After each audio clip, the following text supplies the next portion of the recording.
Welcome back. I'm sitting here with 3 members of the House and 1 member of the Senate. We are all discussing bills that are being considered by the Idaho State Legislature during the final days before they sine die. Representative Wood, you are head of the House Ways and Means Committee, chairman for that, and a lot of legislation comes through your committee, especially toward the end. But there's one bill that you wanted to talk to about in particular, and I don't know if that's been amended or where that is, and that's relative to one of the education bills. It's 1124, and it was on the docket today. We started discussion around 9 o'clock this morning and went until 1:30, I believe, on the discussion of that bill. That's the final bill in the 3 education reform bills. And with extensive discussion, and if I were to put it down to some of the opposing views, one, that we are being charged with anti-teacher, and that we don't support and respect teachers, and that's just nothing in that bill that says that. In that bill it says that it's important that we have the best teacher we can get in the classroom, in every classroom. And that with the technology thing, we're being accused of replacing teachers with technology, which just is not true, because you cannot utilize the technology in the classroom without the teacher there. And so the beginning of this, the teacher will be, they'll have some teacher monitoring or teaching the teachers how to use and teach with the electronics in the classroom. And it also, the thing that appeals to me about this bill is that finally we will have free and thorough education for even the rural areas of our state, because the rural areas, the rural schools cannot afford to have a teacher for every subject like they do in the larger schools. And many of our schools are really hard-pressed to have any kind of foreign language or physics or some of those classes that our students need as bad as the people in the urban areas students. And with this online teaching, and to be able to be taught from a professor at a college even on physics or on many other subjects that are like a foreign language that are difficult to get a teacher to go into a rural area and live to teach one class. It just doesn't work. Well, and we found out at the college level that we've had more people engaged in continuing education, higher education, since they've been able to work around their work schedules, That's right. their household schedules, and as a result, we're having more and more people that are having the opportunity for higher education. I think it really benefits everybody in our state. It isn't just the younger students in school or the high school students who will be introduced to the new technology. They already know it really well. They're already much better at it than we are. But we have to have approved curriculum that will come to them, and it will be agreed to by the district, by the school district, and it will have to meet accreditation standards, and it will have to meet the culture of our community, and the parents will have the final say in the curriculum that will be offered online. So it's a real advantage to students that are very bright and want to go forward faster than some of the other students. They can get college courses, and we are already doing that in our school.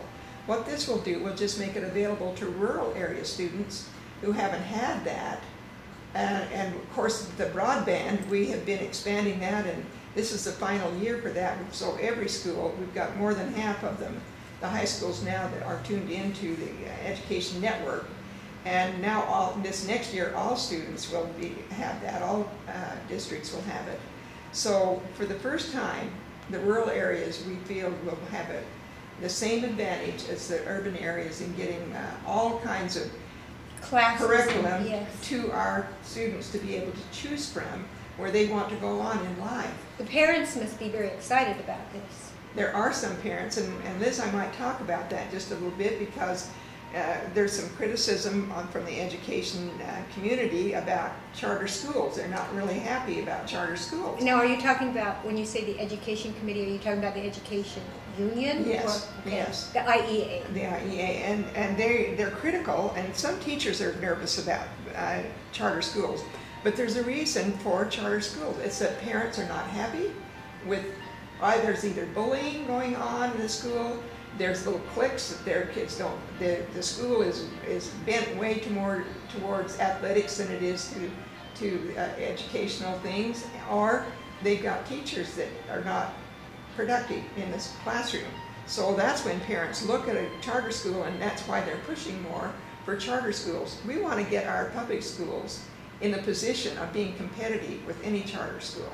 That's definitely not anti-education. It's definitely not anti-student. And I might add that I was actually discussing this with some representatives from the IEA a couple years ago, talking about that I don't know anybody, liberal, conservative, whatever, that is against education, against our children being education. I can't find anybody that says they're against education. 65% of all of our tax dollars into school, and have done all. I've been here 29 years, and in all the years I've been here, every year the teachers come in and want more for either materials or wages or health benefits or whatever.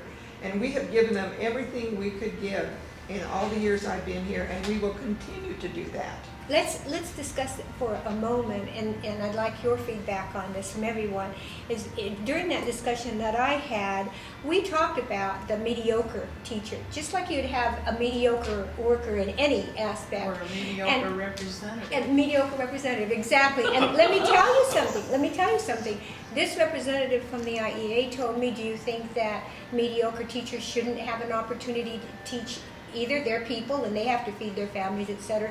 And I said, I don't want them teaching my children. Do you want them teaching yours, or do you want the very best for your children? So the question that I have is, have any of you talked to anybody that wants mediocre for their children, or mediocre in the workplace, or mediocre anywhere? Like Elizabeth, this plan that Representative Wood's talking about, I'm excited about it because it allows kids to seek out, whether if they're interested in chemistry, they can go as fast as they want to go and learn. Right. If a kid wants to graduate from high school in 2 years, right, they can get serious. The state's behind them. We'll give them a scholarship at the end to go on and pay the college, or else they can stay in high school all 4 years and gather college credit from these courses that are available to them. And when they graduate, they can get their junior college degree at the same time. So they have an opportunity here. And that saves the state money, because they're not going to 4 years of college. They only have 2 years of college left. And it saves the parents the money of support. I mean, this has so many benefits, but it takes the lid off and allows kids to move. If they're motivated, they can grab these courses and just take as many as fit. And it's exciting. I would think that it would be a benefit to absolutely everybody. It is. And you know, there are parents who are very, not well off at all. And they say, well, every home's got a computer in now. No, they don't. No. There's many of them. And in the rural areas especially online is not always easy. We can't even get broadband where I live. I see. And so, and I don't live that far. I live 3 miles out of what you might call a city. And I can't even get broadband there. So I know that I do have a computer. However, I know that not all the families around me do. And I think those students deserve an opportunity when they get into school to have the teacher be able to help them and bring them along a little bit by little bit where they're comfortable with that, like some of the other students in the class that are a little bit ahead. But there's a lot of advantages to this bill. We would not be doing it if there were not. It's so important to us as legislators. It's probably our #1 importance in our state. Well, you're not just legislators, you're parents and grandparents, right? If it wasn't that important, would we be supporting something we thought were going to hurt schools? Yes. No way. Okay. Thank And you. I would say that most of Judy's the baby here. I had a wonderful public school education, but somewhere along the line, it kind of disappeared. By the time my brother was out, we would get together and say, what happened? It wasn't like this when we were in school. You know, it's changed over even just the last 15 So, years, I You think. either stay with something that hasn't worked or isn't working very well at the moment, or you take a leap of faith and go discover a new land. We'll be right back.